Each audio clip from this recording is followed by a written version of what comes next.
শিয়ালদহ স্টেশনের ভিড়ে লুকিয়ে থাকে অনেক অজানা গল্প।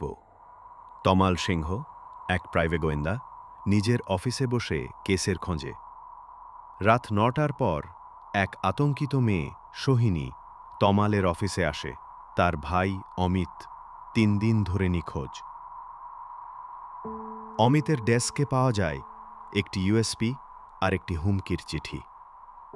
Jerry Bonds the Chash, file to police Gadibina.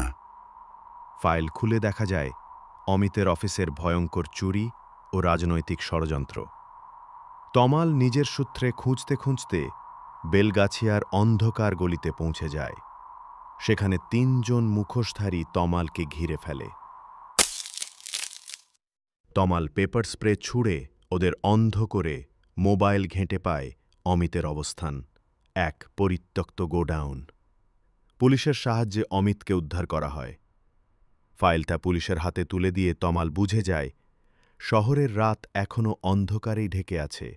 শেষ নয়, খেলা এখনও বাকি। অমিতকে উদ্ধার করে পুলিশ যখন তদন্তে নামে তখন তমাল বুঝতে পারে বিষয়টা অনেক গভীরে। ফাইলটা পুলিশের হাতে তুলে দিলেও রাতের কলকাতার অন্ধকার এখন ওর পিছু ছাড়ছে না।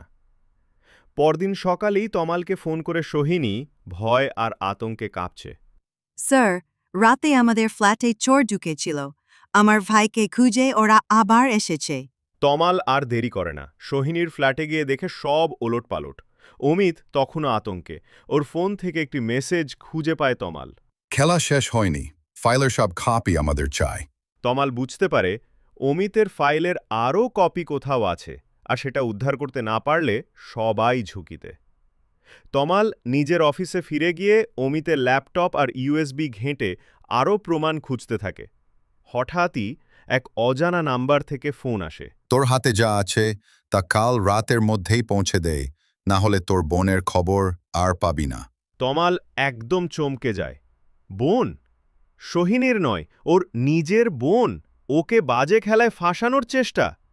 তমাল বুঝে যায় এবার লড়াইটা আরও ব্যক্তিগত। কলকাতার রাতের অন্ধকার আর শুধু কেস নয়, তমালের নিজের জীবনকেও গ্রাস করতে চাইছে। তমাল এবার খেলা শেষ করতে চায়, একবারেই, চিরতরে। তমাল এক মুহূর্তও দেরি করল না। ফোনটা কেটে অফিসে রাখা বন্দুক বের করল। এবার ভয় পাওয়ার সময় নেই। কলকাতার এই রাতকে আর ভয় নয়, ওর নিজের মতো করে শেষ করতে হবে। অমিতকে সামলে অফিসে বসিয়ে রাখল।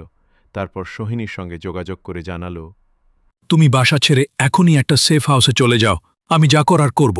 অফিস থেকে বেরিয়ে তমাল নিজের সোর্সের সাহায্যে অজানা নাম্বারের লোকেশন ট্র্যাক করল। শ্যামবাজারের একটা পুরনো গুদামঘর।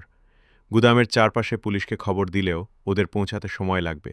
তমাল নিজের হাতে খেলাটা শেষ করতে চাইল। পকেটে হাত ঢুকিয়ে পেপার স্প্রে আর বন্দুকটা শক্ত করে ধরল। গুদামের ভেতরে ঢুকতেই অন্ধকার আর স্যাঁতস্যাঁতে গন্ধে ওর নিঃশ্বাস ভারী হয়ে এলো। হঠাৎ পেছন থেকে গলা শোনা গেল, এত তালা কিসের রে গোয়েন্দা বাবু? তমাল ধীরে ধীরে ঘুরে দাঁড়াল। সামনে সেই মুখোশধারী দলনেতা। এবার আর মুখোশ নেই। ওর চোখের সামনে সেই রাজনৈতিক নেতার ডান হাত, যে অমিতের ফাইল কেলেঙ্কারিতে নাম জড়িয়েছিল। লোকটা বলল, তোর বোন এখন আমার হাতে, আর ফাইলের সব কপি না দিলে তোদের দুজনকেই। তমাল আর শুনল না। হঠাৎই বন্দুকটা বের করে লোকটার দিকে তাক করল। একটা কথা মনে রাখ, রাত যত অন্ধকার হোক, কলকাতায় সত্যি চাপা থাকে না। লোকটা বন্দুক বের করার আগেই গুলি ছুটল। বন্দুকের শব্দে পুলিশ এসে পড়ল। সোহিনী ও অমিতকে নিরাপদে সরিয়ে নেওয়া হলো। তমালের বোনকেও উদ্ধার করা গেল। তমাল জানে ওর লড়াই শেষ হয়নি। এই শহরের রাত অনেক লম্বা, কিন্তু ও হার মানবে না।